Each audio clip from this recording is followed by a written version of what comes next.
তো বন্ধুরা এর মধ্যে আমরা কুচিয়ে রাখা ক্যাপসিকামটা দিয়ে দেবো, যেগুলো আমি আলাদা করে তুলে রেখেছিলাম পরে দেবো বলে।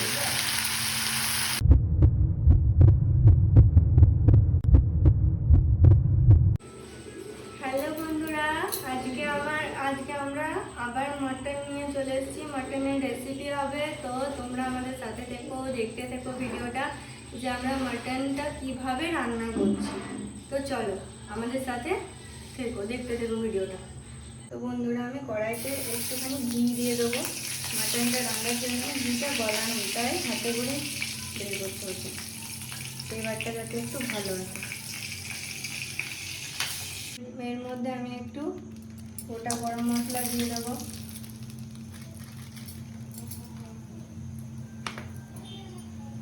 একটু তেল,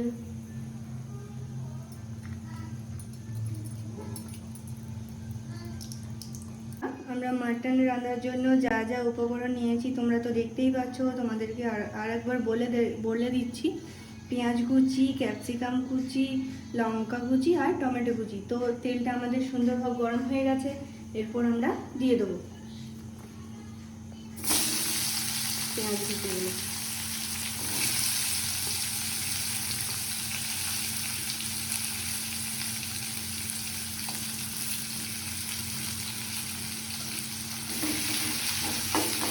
পেঁয়াজটা আমরা সুন্দরভাবে ভেজে নেব।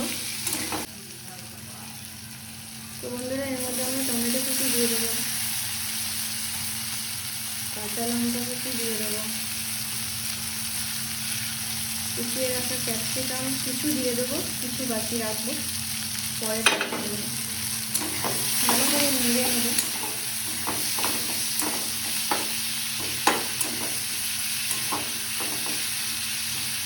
আমরা নুন হলুদ মাখিয়ে রেখে দিই ওই মাংসটা, এরপর এর মধ্যে দিয়ে দেবো মাংসটা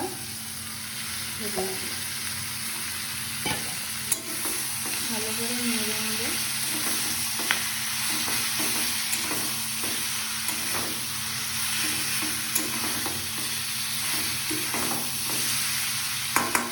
এর মধ্যে আদা রসুন বাটা, জিরে গুঁড়ো, মিট মশলা, মিক্সচার মশলা সব কিছু দেওয়া আছে। এরপর আমরা দিয়ে দেবো এর মধ্যে কাঠিটা দিয়ে একটু জল দিয়ে দেবো, ভালো করে মশলাটা কষে নেবো।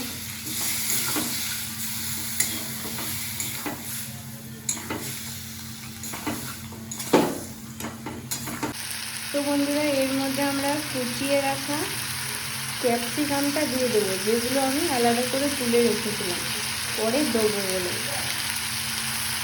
তো বন্ধুরা আমাদের মাংসটা কষানো হয়ে গেছে, এরপর আমরা প্রেসার কুকারের মধ্যে দিয়ে দেবো। তো বন্ধুরা আমরা প্রেসার কুকারের মধ্যে দিয়ে দিয়েছি, এরপর এর মধ্যে একটু মিট মশলা দিয়ে দেবো। তো এর মধ্যে আমরা একটু কাসুরি মেথি দিয়ে দেবো। এই যে আমাদের মাটন কষা কমপ্লিট হয়ে গেছে। বাবা